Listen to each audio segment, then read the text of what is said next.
Peggy 18.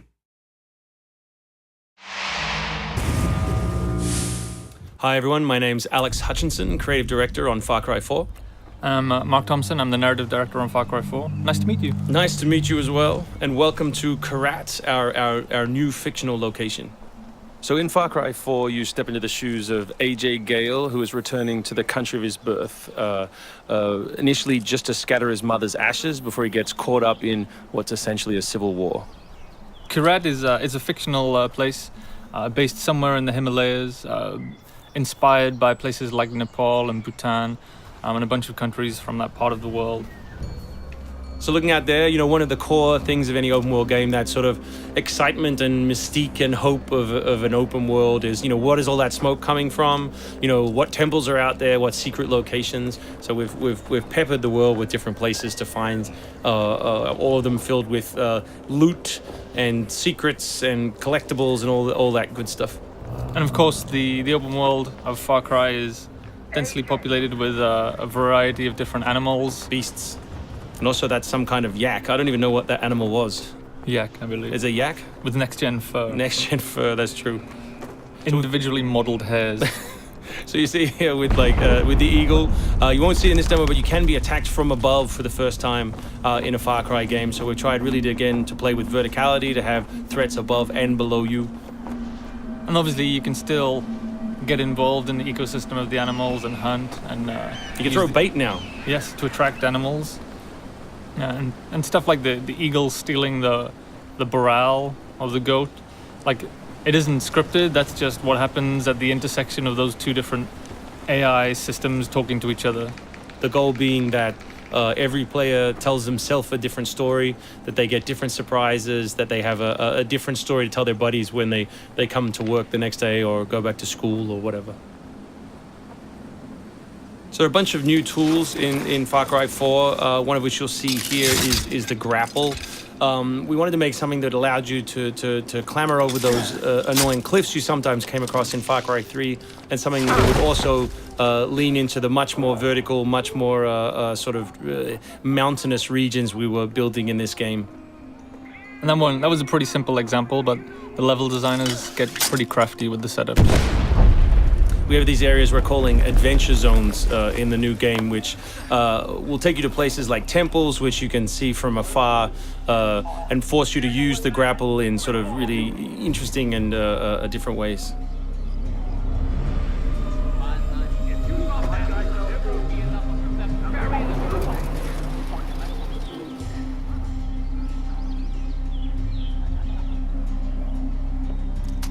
The auto crossbow is a new stealth weapon that we've introduced for Far Cry 4.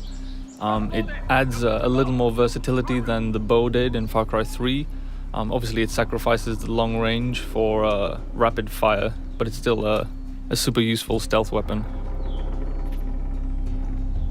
So this is one of my favorite bits. If you look down when you're meleeing in the new game, you kick. So you can do all kinds of fun setups such as that. Kicking things is hilarious. I expect people around the world to be kicking rocks, explosive barrels, dead bodies come November.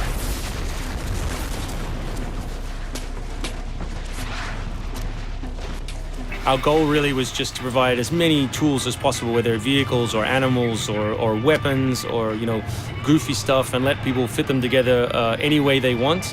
Yeah, and we've snuck a few features in that fans of Far Cry 3 I think are going to be surprised by.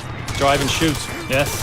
So drive and shoot, obviously it's a bit frustrating to be chasing someone forever and have to sort of drive in front of them, pull over and wait for them to get out. So now in the vehicles you can drive and shoot with any one-handed weapon.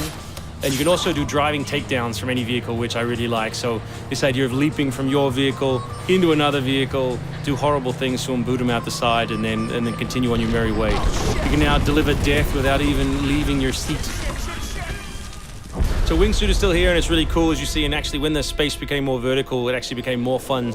The mountainous environment means that there's a lot more wingsuiting to be found. And hopefully you won't get it before the middle of the game. You will. Hopefully you will get it before the middle of the game. That's the current plan. But we are many months away from watching you guys abuse this online. Means that there's a lot more wingsuiting to be found. And hopefully you won't get it before the middle of the game. So here you'll get a look at elephants.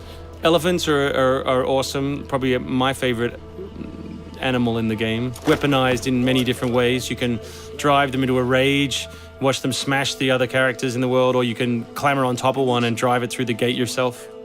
My favorite animal is the human animal. It's very Far Cry 2 of you, Mark. Oh, it's the Shark of Darkness. So co-op is a massive part of the new game. It's one of our big ways of opening up the open world and letting you play any way you want.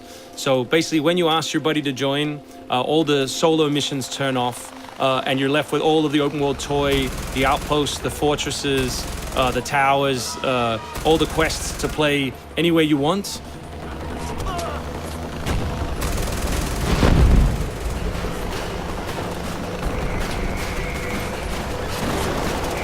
All right, let's do this. What do you think of the Buzzer, Mark, which is a small one-man helicopter? It's very red. No, but it's cool because it gives like this almost like developer perspective on the world. Like you normally in Far Cry 3 you could never really see an outpost, or you couldn't engage with an outpost from this kind of vantage point, which is really cool. So the outposts from Far Cry 3 were like the template for the fortresses. They're kind of like bigger, better, more badass version of the outpost to More badass. to paraphrase Cliffy B. Badassitude. So imagine charging that vehicle, atop the elephant as opposed to just watching it happen. We spent a lot of money on that feature. Yeah, a lot of money. Perhaps we could have put that in a video. Very expensive.